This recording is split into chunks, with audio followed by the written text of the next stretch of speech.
තමන් නෝට් එක පෙරලන් යද්දි එකක් අහු වෙනවා ඒක මතක නැහැ කියලා හිතනවා.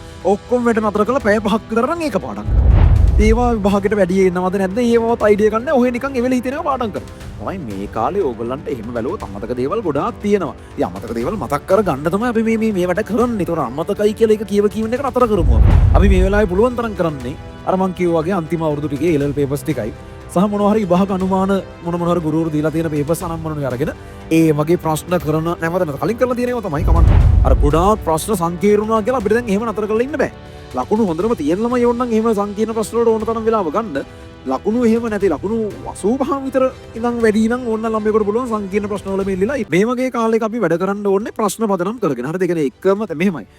ඔයාට තියෙනවා නම් මොකක් හරි තියරි කොටසක හෝ අඩුපාඩුවක් විභාගයට ගොඩාක් අහන දෙයක. දැන් උදාහරණයකට අපි හිතමු මොනවද ඕගනික් වල සමාවැයවිකතාවයේ ප්‍රශ්නේ බෑ. අනිවාර්යෙන් හැම අවුරුද්දෙම අහනවනේ. ඒ වගේ එකක් වෙනම වෙලාවක් දාගෙන කොටස් වශයෙන් අධ්‍යයනය කරන්න කමක් නැහැ. මං කියන්නේ එහෙම නැතුව නිකන් තමන් නෝට් එක පෙරලන් යද්දි එකක් අහු වෙනවා ඒක මතක නැහැ කියලා හිතනවා. ඔක්කොම වැඩ නතර කරලා පැය 5ක් විතර නම් ඒක පාඩම් කරනවා. ඒවා විභාගෙට වැඩි එනවද නැද්ද ඒවවත් අයිඩියා ගන්න ඔය නිකන් එවෙල හිතෙනවා පාඩම් කරනවා. තමයි මේ කාලේ ඕගොල්ලන්ට එහෙම බැලුවොත් අමතක දේවල් ගොඩාක් තියෙනවා. ඉතින් අමතක දේවල් මතක් කර ගන්න තමයි අපි මේ වැඩ කරන්නේ. ඒතකොට අමතකයි කියලා එක කියවීම එක නතර කරමු අපි. වැඩ කරමු. අමතකයි මතක් වෙන්න වැඩ කරමු. ආය අමතකුණොත් ආයෙ කරමු. එච්චරයි. අර කන්ඩිෂන්ස් අදාළ නැහැ. ඒක තමයි මේ වෙනකන් ඉතිහාසයේ හැම එකම මේ කඩයිව පන්නපු හැම එකම එහෙම තමයි කරේ.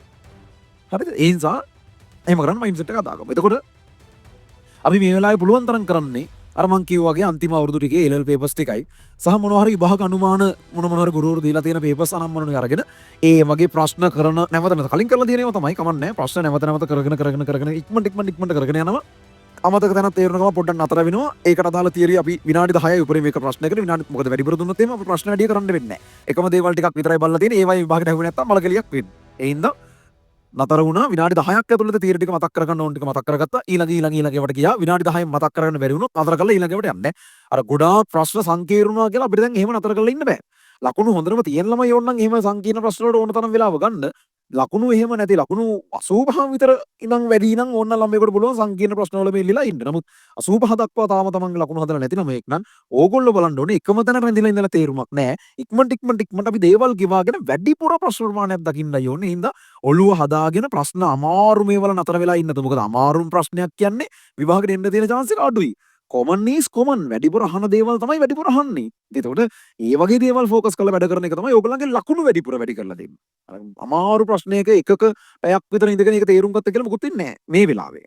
හරිද? මේ විභාගෙට ටිකක් තියෙන වෙලාවේ.